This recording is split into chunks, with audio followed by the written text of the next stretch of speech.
Leslie y Gerald, compañeros, bienvenidos a su canal Herencias de una Chamán.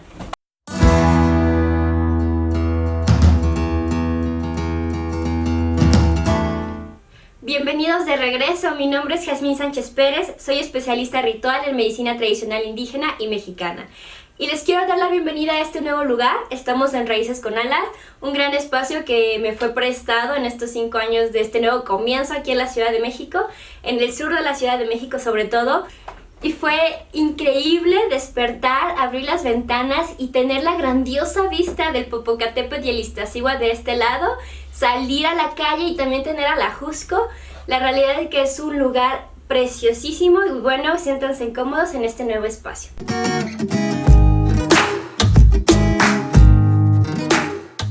El día de hoy tenemos 2 lecturas. Estas 2 lecturas están dedicadas a un amigo en particular que en los momentos que más lo necesité me prestó su espacio, su hogar, y entonces, bueno, como agradecimiento yo decido también hacerle esta lectura, hacerle este tratamiento. Le voy a dar el tratamiento para la condición que ellos preguntan aquí. Vamos a tener 2 preguntitas. La primera será con lectura de cacao y la segunda va a ser con lectura de carta. Y antes de empezar, es un tema muy particular el que aflige a esta persona, que tiene que ver con lo que llamaríamos ciertas enfermedades mentales, sobre todo lo que es la ansiedad y la depresión. Y antes de entrar al contexto de estas condiciones, quisiera platicarles un poquito acerca de las enfermedades mentales en la cosmovisión mesoamericana.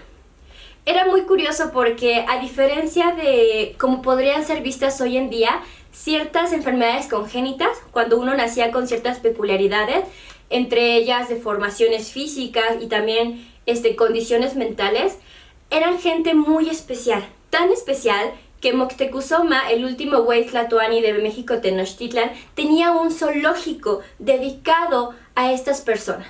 Ahora, no quiero que entiendan la palabra zoológico como esta idea de gente que solo va y se divierte o se entretiene viendo los animales que están dentro de las jaulas, sino lo que Moctezuma hacía ahí era congregar y era mantener en un espacio cercano a él a todas estas representaciones de deidades en sus diferentes formas.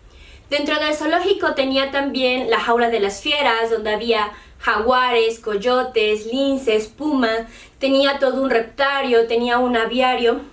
Y la intención de este zoológico, más que entretener, no era que la gente fuera ahí a entretenerse, a ver las cosas que estaban adentro, sino que era resguardar, proteger y servir a ciertas deidades, ¿no? Todos los animales, alguna vez posteé un poquito acerca de las mascotas y lo que representaba tener una mascota, pero al tú servir a un animal, de manera que tú lo alimentas, tú lo atiendes, tú lo provees, vas creando una relación íntima con la deidad regente de ese animal.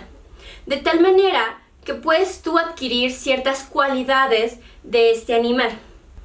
Y entonces, cuando Moctezuma tiene a estas personas con ciertos rasgos físicos muy importantes, como lo fue el albinismo, el gigantismo, el enanismo o ciertas deformidades, lo que él hacía y lo que se entendía es que estas personas desde nacimiento tenían ingresadas una deidad muy muy particular, una deidad que se mostraba físicamente en él.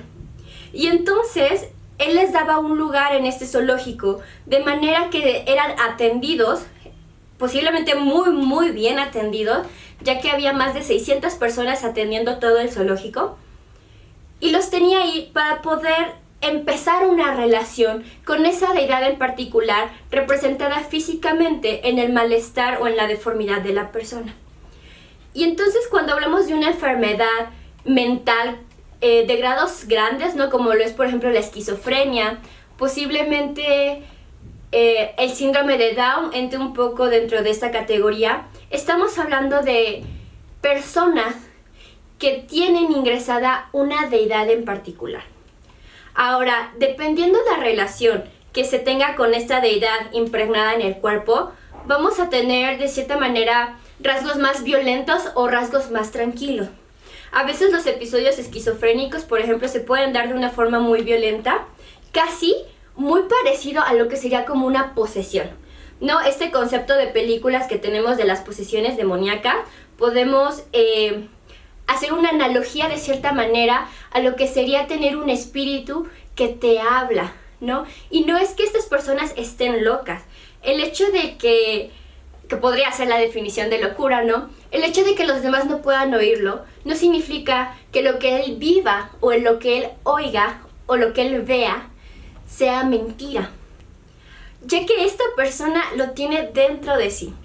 Y entonces una condición mental en este sentido puede ser muy beneficiosa, es decir, no se tiene por qué sufrir tanto, pero tenemos que ser muy, muy cuidadosos de cómo se trata la deidad que está ingresada en el cuerpo y que le está hablando a esta persona y que sí le hace sentir pues que se está volviendo loco. ¿Qué pasa con condiciones mentales a pequeña escala de cierta manera como lo es la ansiedad y la depresión? A lo largo de los 2 años de entrenamiento hemos tenido varios casitos de depresión y de ansiedad y un patrón recurrente. No quiero hablar de que esta es una generalidad, ya que la relación con cada entidad que te está maldiciendo o que te está causando el malestar es muy particular y es muy única. Sin embargo, a lo largo de los casos podemos ver que una persona con ansiedad y esta sensación sobre todo del ataque de pánico, de me voy a morir, en cualquier momento me voy a morir, me va a pasar algo, tiene que ver con un muy mal acuerdo y con realmente sentir la presencia de la muerte. Y entonces tenemos frases como la muerte te anda correteando. No, porque realmente la sensación de que te vas a morir es real. Y en ese sentido, la muerte sí está en tu presencia. Ahora, no hay que alarmarse, esto va por grados, ¿no? Si tenemos una ansiedad muy ligera, pues puede ser que estemos muy a tiempo de corregirla. E incluso si tengamos ataques de ansiedad ya en un estado muy severo, hay que tratarlos inmediatamente. Esto mismo pasa con la depresión, pero no tanto en el sentido de que presentimos el peligro. Es más como si poco a poco simplemente se te fueran las ganas de vivir. Y a estas personas lo que hay que hacer es justamente atarlas a la vida con ciertos compromisos en específico.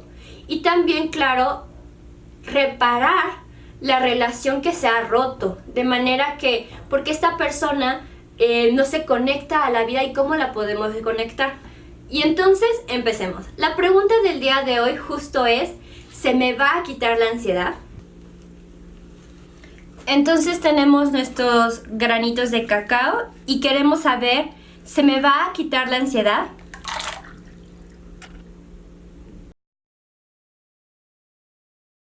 Lo primero que vamos a ver es que al momento de caer nuestras semillas se fueron hacia el rumbo del norte y hacia el rumbo del poniente. El rumbo del poniente, el rumbo del sacrificio, el rumbo del dar, en este contexto nos está diciendo que esta ansiedad ya está en una etapa en donde la persona ha tenido que empezar a dejar ciertas cosas para poder controlar su ansiedad. Es decir, ya está teniendo que tomar ciertas medidas, no quiero decir drásticas, pero medidas grandes para poder controlar un poco los síntomas de la ansiedad. Y el hecho de que se nos hayan movido todas las semillitas hacia el norte me hace pensar de dónde viene un poquito esta ansiedad y lo vamos a tocar un poquito más adelante. Primero tengo que decir que estas semillas de acá que se nos movieron del sacrificio hacia el sur, hacia el rumbo del compromiso, me indica que esta persona ha estado adquiriendo muchos compromisos o los compromisos suficientes para dejar de sentir la ansiedad. Es decir, se mantiene ocupado o se mantiene ligado a algo que le permite no pensar en la ansiedad. Podemos pensar, por ejemplo, que estamos muy hiperactivos. Podemos pensar también que hay alguna especie de intervención con respecto a plantas de poder, como lo podría ser el tabaco, como lo podría ser la marihuana, como lo podría ser el alcohol, de manera que nos hacen olvidar toda la angustia que sentimos y entonces nos mueven un poquito hacia el compromiso. Sin embargo, no es suficiente para liberarte de la ansiedad. Las semillitas de aquí del norte fue muy interesante porque ahorita ya estas se juntaron. Sin embargo, este personaje de aquí era la figura de un hombre.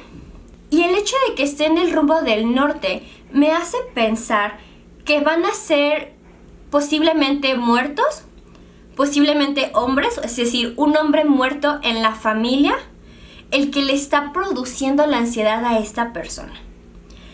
¿Cómo podemos saber esto?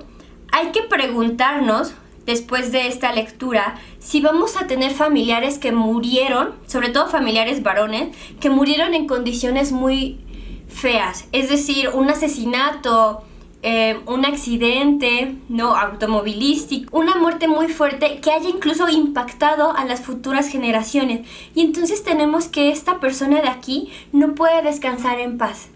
Y al no tener un descanso en paz, empieza a conectarse con la persona más cercana a él, que en este caso sería nuestro consultante. ¿Cuál va a ser el tratamiento para poder quitar la ansiedad de esta persona en particular? Tenemos que localizar quién es el muerto. Entonces hay que pensar en personas que murieron de forma muy trágica, muy dolorosa o con mucha angustia, dolor y sufrimiento implícitos en esta muerte. De preferencia, si es posible, hay que ir a verlos. Es decir, dónde están enterrados, y en ese sentido hay que llevarles algo que les gustaba. Si es un hombre, podemos pensar en tabaco, por ejemplo, o en alcohol, no sé, un caballito de tequila, un caballito de mezcal, dependiendo de la zona que es esta persona.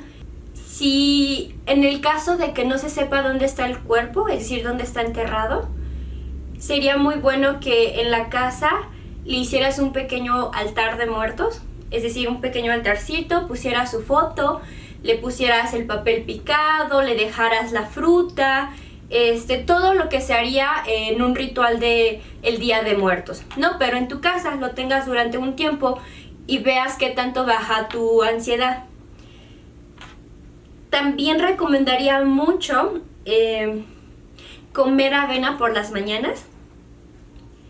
La avena nos va a ayudar a crear un poquito más de fuego, es decir, de conectarnos más al sur. La avena es algo caliente, entonces nos va a ayudar a conectarnos más con la vida, pero sin ponernos en estados como que de éxtasis, ¿no? O sea, de mucha hiperactividad. Entonces esos hay que bajarlos y la avena también nos va a ayudar mucho para esto. Una recomendación sería que que se dejaran de utilizar estos elementos que te ayudan a quitarte la ansiedad. Es decir, que si se fuma marihuana o si se toma, los vayas eliminando poco a poco. Porque van a interferir con lo que sería la resolución o lo que sería la cura. Entonces hay que quitarlos primero y luego hay que empezar las curas. Pero estoy casi segura que sí te va a ayudar mucho ir a ver a estos muertos. Hay que reconocer quiénes son, y si tuvieron una muerte dolorosa, pues hay que ir a consolarlos, ¿no? A veces estas muertes muy impactantes dejan estragos en el alma de toda la familia. Y entonces no hay que tenerles miedo y hay que ir a verlos. Para esta segunda lectura lo vamos a hacer con cartas. Esta es una pequeña variante de la lectura con baraja española. Y fue muy bonito porque curiosamente la baraja española vino a ser muy análoga a los métodos adivinatorios que ya había aquí, como lo sería la lectura del maíz, por los elementos que contiene.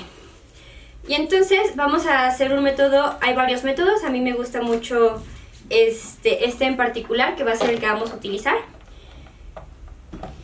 Y vamos a empezar. Entonces lo que queremos saber con esta lectura, en esta segunda persona, esta segunda consulta, es si se me va a quitar o si me voy a curar del hipertiroidismo. Y entonces vamos a sacar 5 cartas al azar.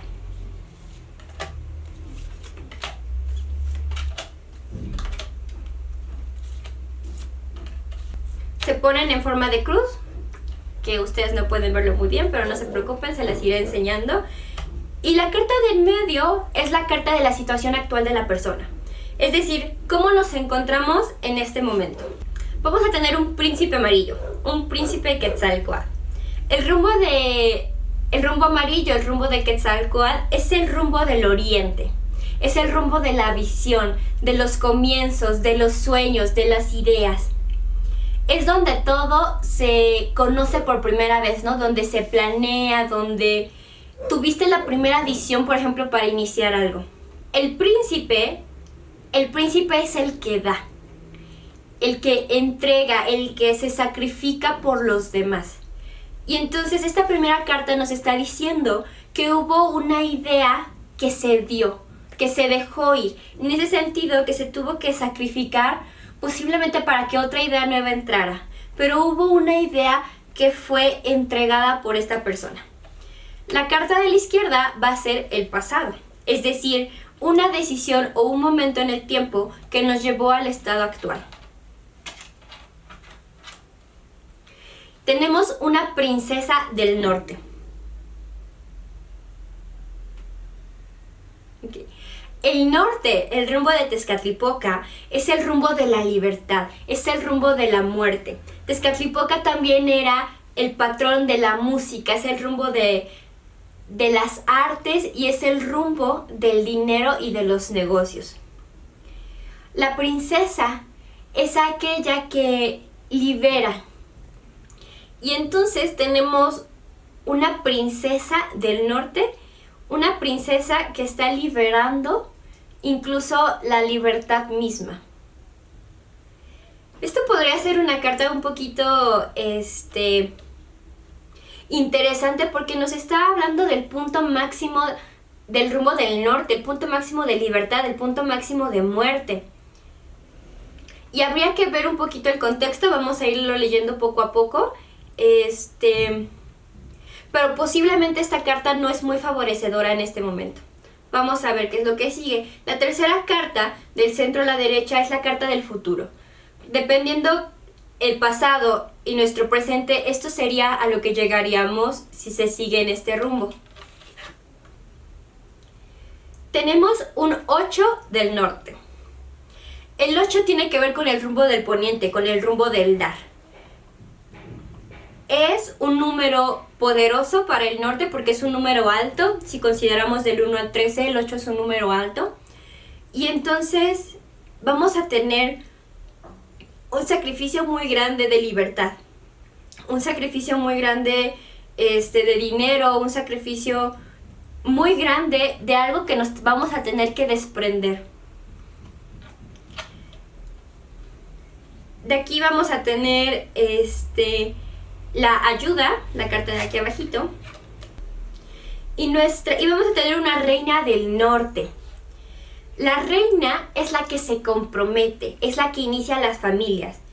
Y entonces nuestra ayuda parece ser el comprometernos a liberar algo. Entonces vamos a ver cuál es nuestra solución. Un príncipe del norte. Ok. Como lo veo yo, me da la sensación de que hay un bebé muerto. Hay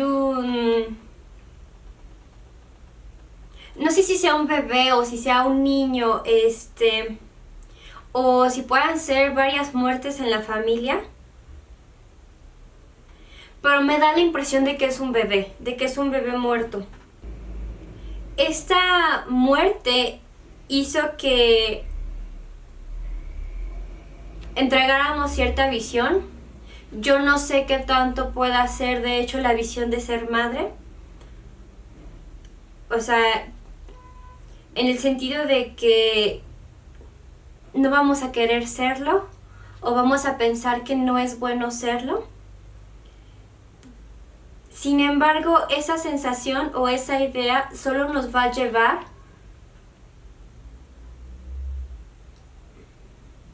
a estados en donde no podamos ser libres. Es decir, vamos a estar atormentados posiblemente por este muerto, de manera que si lo ponemos en el contexto de si se va a curar el hipertiroidismo, la respuesta va a ser no. Y no solo no, sino que pareciera que puede aumentar. O sea, puede ser una condición que esclavice la vida de esta persona. ¿Cuál es la solución? Hay que comprometerse con este muertito, con este bebé muerto.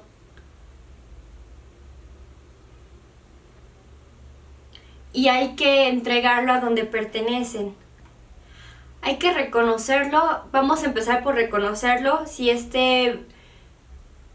posible que sea un bebé, si este bebé tenía un nombre ya, en qué condiciones muere o mueren, dependiendo si son varios. No necesariamente la persona puede ser la mamá, o sea, lo que serán como hermanos de ella. Hay que checar cuántos eran, quiénes eran. Si se tenía ropita de ellos, guardarla. Guardar la ropa, guardar los juguetitos o cosas que posiblemente se le hayan comprado a estos niños. Y hay que entregarlos en lugares de agua. Es decir, enterrarlos cerca de un lago o entregarlos a los pies de una montaña. En el caso de que esto no sea fácil, por favor, contáctate conmigo y yo te puedo indicar ciertos lugares en donde hacerlo. Pero sí es importante reconocer a estos niños porque hay mucha muerte alrededor de esto. Estoy muy impactada y la sensación que tengo es de mucha tristeza, mucha tristeza y mucho dolor. Y entonces, hay que trabajar esto lo más pronto posible. Entonces, hay que reconocer a estos niños, es decir, hay que comprometernos con los niños, reconocer quiénes son, quiénes fueron, en qué lugar, si son hermanos, por ejemplo, en qué lugar estás tú. Es decir, si solo somos, por ejemplo, 2 hermanas o 2 hermanos y resulta ser que hubo 3 abortos, bueno, ¿qué lugar sí te corresponde a ti? No eres la primera o la segunda, sino puede ser hasta la 5ª persona. Hay que reconocerlos y comprometerse con ellos. Y en ese sentido, recaudar todo lo que puedas de ellos para poder ofrendarlo en el lugar correspondiente a donde van los niños. Sobre todo los recién nacidos. En la México Tenochtitlan, cuando se sacrificaban a recién nacidos, estos iban a un inframundo muy particular, que es el Tlalocan. El Tlalocan era un paraíso para los niños. Y el Tlalocan estaba gobernado por Tlaloc, el dios de las tormentas, y era un campo enorme, lleno de flores, lleno de ríos, lleno de lagos, en donde los niños jugaban. Y entonces hay que regresar a estos niños a donde deben de estar, para que estén en paz y para que descansen mucho. En caso de que tengas algún problemita con estas indicaciones, lo que sería la cura de tu problema, contáctate conmigo y estamos para servirte, para trabajarlo a profundidad. Y pues tuvimos estas 2 lecturas muy fuertes. Son amigos que les tengo mucho cariño, entonces no duden de que puedan contactarse conmigo para lo que necesiten. Y para todos aquellos que tengan algún problema tan sencillo como pudiera ser una simple ansiedad, como alguna enfermedad o incluso una racha de mala suerte, estamos ya ofreciendo consultas. Entonces escríbanme por mensaje privado, ya sea en redes sociales como Facebook o aquí mismo en los comentarios de YouTube. Y yo con gusto me contactaré con ustedes para poder programarlo y para darles un poquito de la logística de cómo funciona esto. Pero en general vamos a ver cuál es el problema, cuáles son las entidades que están involucradas en este problema y se les va a dar una cura en donde ustedes pueden hacer algo para poder congeniar esa relación y poder conectarse y que esta maldición o esta condición los suelte y puedan mejorar y restablecer su salud. Estamos para servirles y yo los veré al siguiente video.